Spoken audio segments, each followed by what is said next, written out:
Hello everyone and welcome back to this week's Friday show. I'm Callan Ogware with World and National News. More than 260 Ukrainian soldiers, including some badly injured, were evacuated from a steel plant in Mariupol on Monday. Unlike the last time I talked about this story, people being evacuated from Mariupol, this is not a positive story.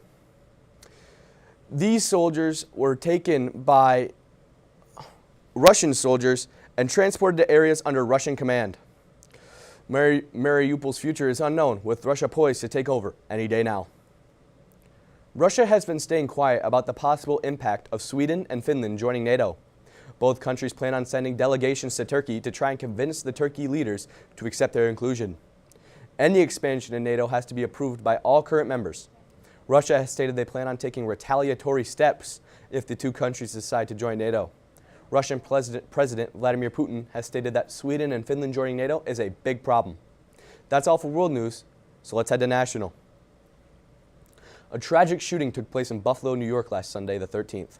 The shooter ended up killing 10 people and injuring another 3. This disgusting act is just one of 312 gun violence incidents that took place Friday through Sunday night last week. During those 312 incidents, 127 people were killed and another 294 were injured. Gun violence has been on the rise as of late in America, which is proven by these stats, and officials have no idea why. The Justice Department is said to have requested transcripts from the interview the White House was conducting on the January 6th attack. Some of these interviews are said to have been done on multiple of Donald Trump's former associates. The House committee, which cannot pursue criminal charges, has interviewed over 1,000 people, and the transcripts could be used by the Justice Department as evidence against Trump and his associates. These transcripts would allow the Justice Department to pursue new leads and be able to put others involved behind bars. That's all I have with world and national news. So with that, we'll head to a short break, but make sure to stick around for state and local news with Owen. So, I got my start in officiating when a friend told me I should try it. At first I just did basketball, and I got hooked. Before long, I added baseball, softball, football, and volleyball. I really enjoyed giving back to the game, working with kids, and working with my local association to recruit and train new officials. I would like to say to anybody that officiating is a great way to help kids and stay connected to the game. We always need new officials. There's help wanted, just listen. Welcome back. I'm Owen, bringing you state and local news. As most of you know, gas is really expensive lately in Michigan. So the question right now is, what is more affordable, gas or electric? For the 4th month in a row, the Consumer Price Index had energy costs up more than 25% compared to last year. These numbers were making people wonder, what is sucking more money out of our wallets, gas or electric cars? Comparing gas and electricity prices for the first 3 months of 2022 to that of 2021, the consulting group found the cost to fuel a gas vehicle grew more than $1.30 per 100 miles in the first quarter. In the same time, the cost to fuel a comparable electric vehicle grew less than 10 cents. Alston DeSouza told MLive there was one big driver pushing the prices of internal combustion engine vehicles that had the gas prices, obviously. And that was the gas prices, obviously. There was no other force that would have increased the price of an internal combustion engine. Both the cost of gas and electric cars are going up. What do you think is better? In other news, Troy Boquette is the general manager of Freddy's Joint, a marijuana shop in Clio. Arrived at work last Friday to learn that THC put blue raspberry gummies, which his store bought the day before, were placed on hold by the state licensing agency. In just a few hours, other flavors were put on the list as well.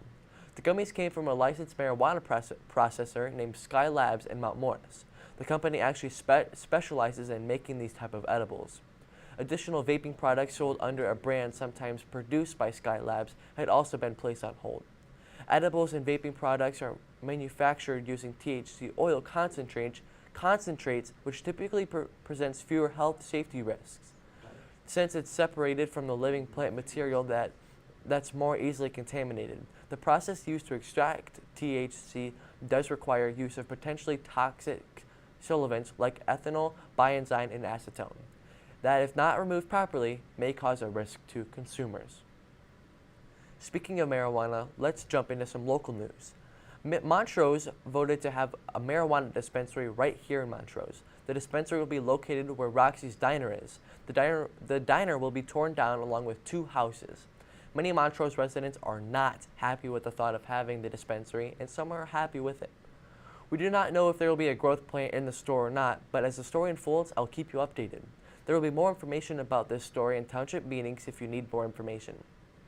In other news, this time some good news. As on Wednesday, Montrose Community Schools dedicated and named the varsity softball field after longtime legendary coach Helen Smitty Smith. The ceremony took place at the athletic complex of the field right behind the softball field. There was a high attendance that supported Coach Smitty, and the crowd was filled with many different emotions. The field is now named Helen Smitty Smith Softball Field, and if you would like to watch the ceremony, you can watch it on MDM-TV.com.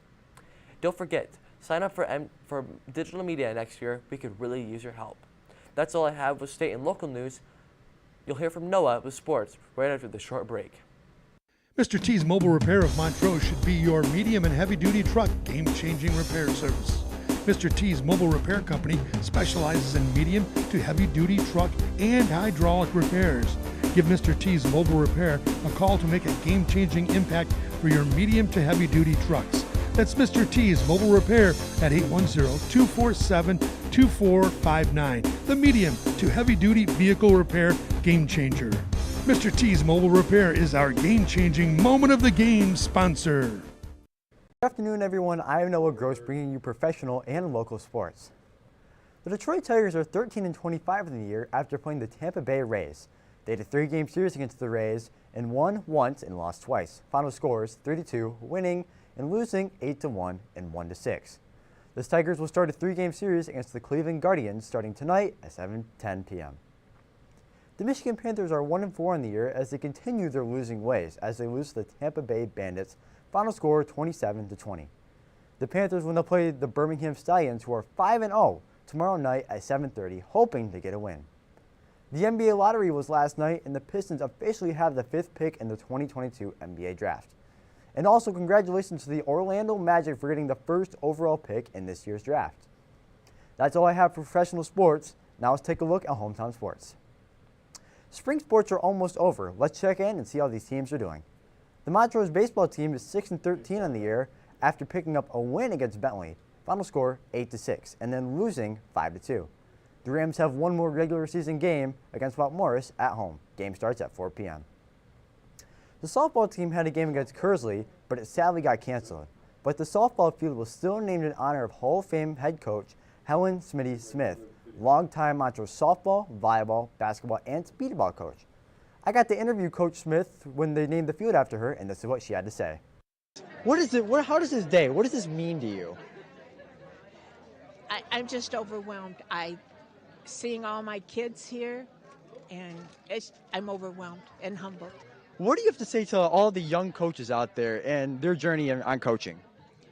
Well, stay true to what you believe in, instill those values to your athletes.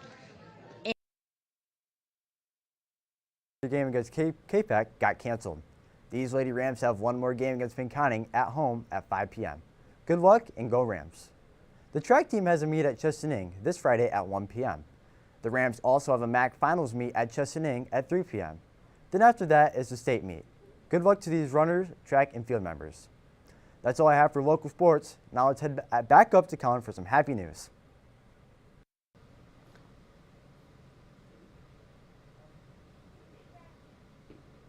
Thank you, Noah. Let's get into this positive story. A dog broke into a couple's house and snuggled its way into their bed.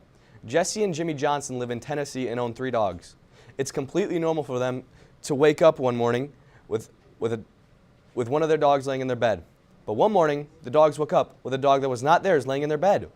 Julie snapped a few photos of the dog and made a funny Facebook post about the situation, asking if anyone knew whose dog it was. It didn't take long for the dog, whose name was Nala, owner, to text Julie stating that the dog had slipped out of its collar the day before and ran off into the woods. The dog is now happy and back at its home. This is just a funny situation where Nala's owners and Jimmy and Julie can look back and have a good laugh. And with that, this has been the final Friday show of this school year. So on behalf of the MDM crew to you, we'll see you in the fall.